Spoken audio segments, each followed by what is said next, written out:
Thank you. Good morning, everyone. Good morning, everyone. This is amazing and wonderful. I want to thank you, John, for the kind introduction. I also want to thank my friend, longtime friend. He was a governor. I was just a congressman from Kansas. Now Ambassador Sam Brownback and Katrina Lantros Sweat for organizing this gathering. It's important. Thank you all for being here today. I mean that. I wouldn't have missed it for anything. We worked hard at the State Department during my 1,000 days to build out an understanding about religious freedom in the world. We created what we called the ministerials. Many of you would have attended them. These were the largest human rights events ever held at the United States Department of State. We brought people from all across the globe together to dedicate themselves to championing religious freedom, the very cause that brings you here all this morning.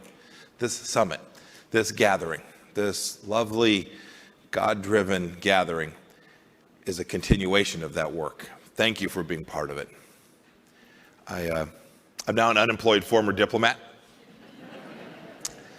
but I still know that promoting and safeguarding religious freedom abroad was truly a cornerstone of the work that our administration did in foreign policy, and it must always be an essential element of what we do.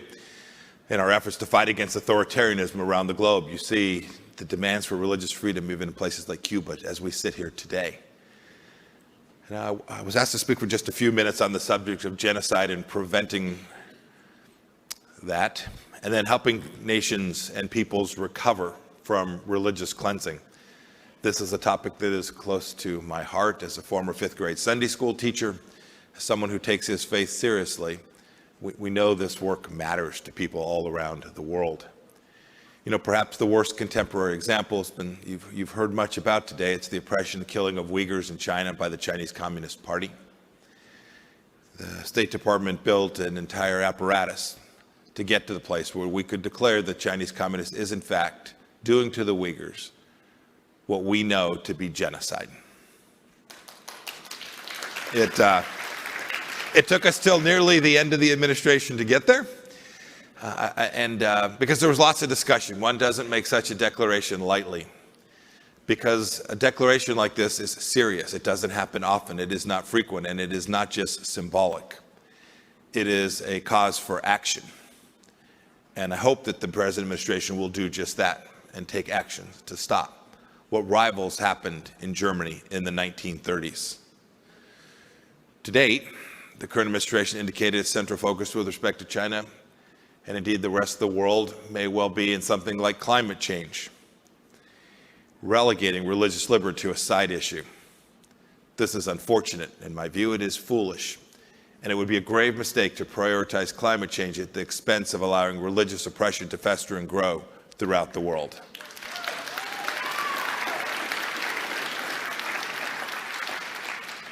There is no right more fundamental to a society than the free practice of religion.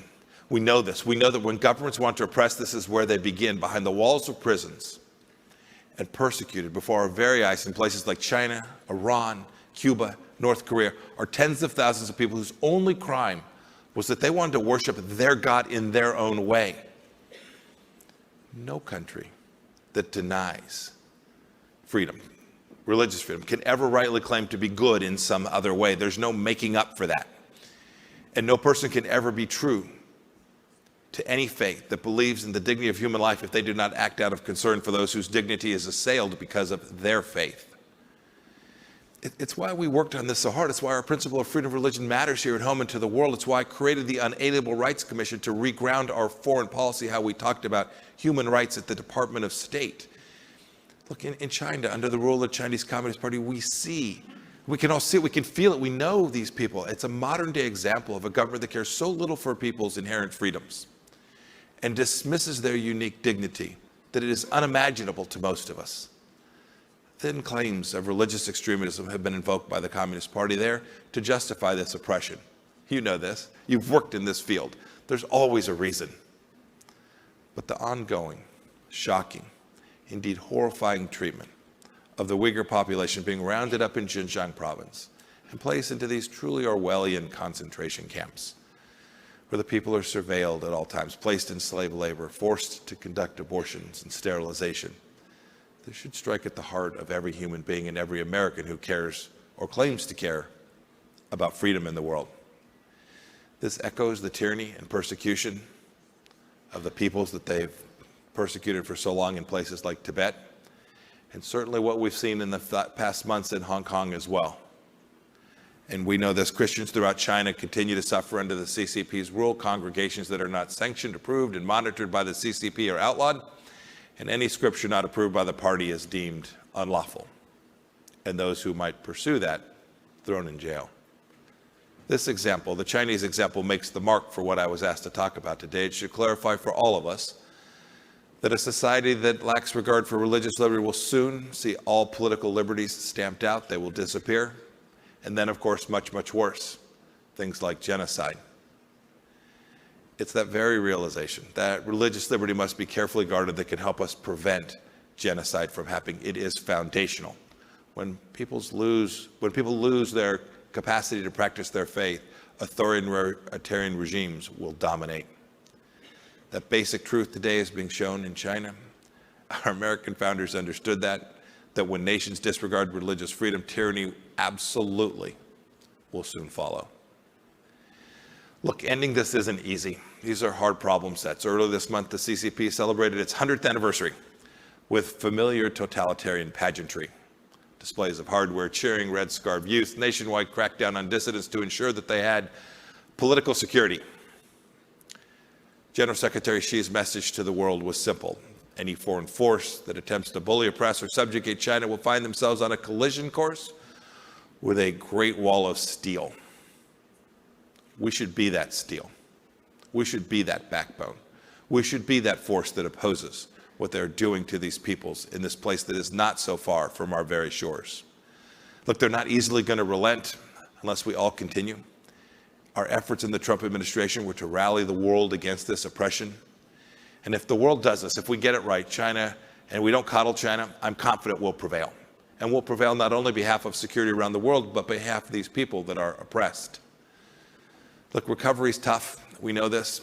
Rwanda has been on a long path, as a good example, a long path to recovery and reconciliation. But you know, the perhaps greatest model for such recovery is found with the Jewish people in the state of Israel. In the wake of the greatest genocide in human history, the world came together to restore the Jewish people's homeland in Israel. But some 75 years later, the work is still ongoing. It's in a much better place. But for example, the Jewish population is still lower today than levels before the Holocaust and may not fully recover until 2050. I was so happy today to see that the Emiratis had opened their embassy just today in Tel Aviv.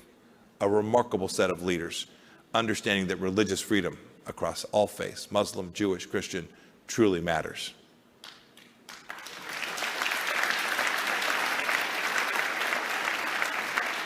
Look, the Abraham Accords are but one example, but recovery from religious cleansing must be rooted in remembering that the horrible acts took place and never forgetting. We talk about not forgetting that such acts matter. It's why places like Yad Vashem in Israel and the Holocaust Museum, not too far from where we're standing today, remind us of the horrors of genocide.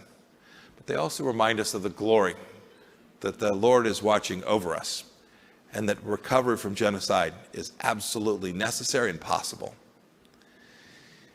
We've got to do the hard work. The fact that we gather here today while genocide is ongoing in China and other places around the world demonstrates that the hard work of each of you matters. And we always say, never again. Each of us does that. But when any country, including the United States, tolerates tyranny, history will repeat itself. It's why we have to continue the good work that brings you all here together today, preserving religious liberty and fighting for those religious freedoms in every single corner of the world. Thank you. I want to say thank you to each of you. Thank you for your important work protecting religious freedom. I pray each and every day for the success of your mission and the work that you do to support each other in delivering religious freedom to every human being in the world. May the Lord bless your work. I look forward to seeing you. Keep at it. We will prevail. Religious freedom matters. Thank you for everything you all do.